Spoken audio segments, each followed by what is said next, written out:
Peggy 12.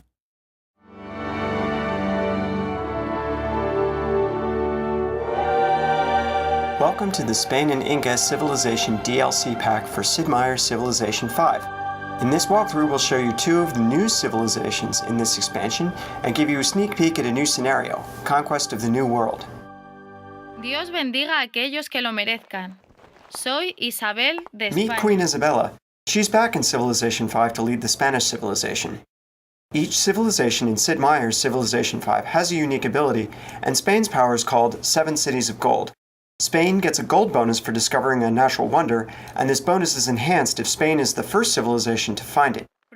If you can bring the wonder into the borders of your empire, the bonus for these wonders are doubled. A good effective playstyle with Spain is to explore the world as soon and as broadly as possible, looking for new lands to settle in the remote corners and finding as many natural wonders as you can. You want to send ships and scouts out over the horizon as quickly as possible. Here we've got a game underway and we can show you some of the power of the Spanish Empire. Spain has two unique military units. The first is the Tercio, which replaces the musketman.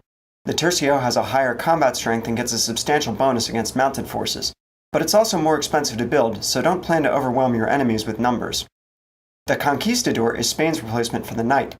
This unit is a strong scout for exploring new lands, and like all other mounted units, it has excellent speed. But its cool power is that it can settle new cities on a different continent than the one where the capital resides. So, if Spain is a broad and expansive empire, then the Incan civilization is a neat contrast, and we'll take a look at them now.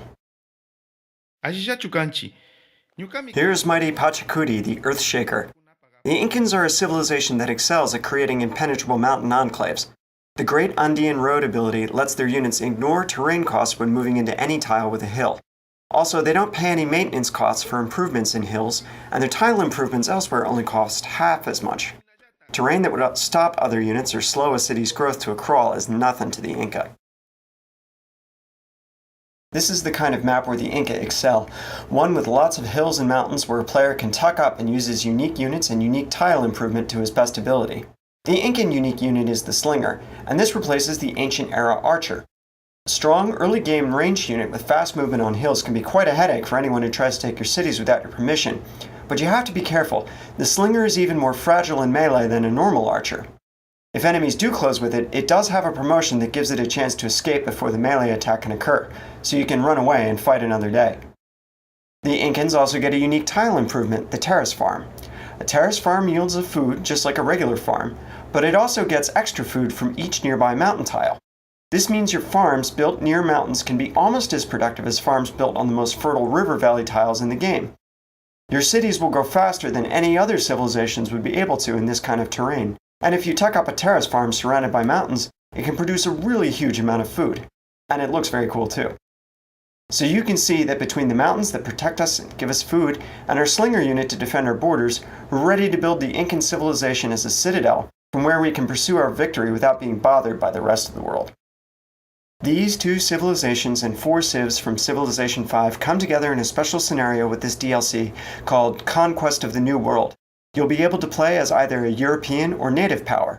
The object of the scenario is to be the first civilization to score victory points by finding treasure and bringing it back to your capital. You'll be able to create treasure from razing the cities of your enemies or finding the legendary wonders of El Dorado and Potosi. Be careful though, scurvy will plague your ships until you build a navigational school, and once the piracy technology is discovered, then war is almost a certainty between the European powers. Native players will have to hold off against the onslaught of foreign invaders and the machinations of the other native civilizations too. And while all this goes on, time is ticking. You've only got 100 turns to win the scenario. Thanks for taking a look at the Spain and Inca DLC walkthrough for Sid Meier's Civilization 5. Good luck leading these civilizations on an epic journey to stand the test of time.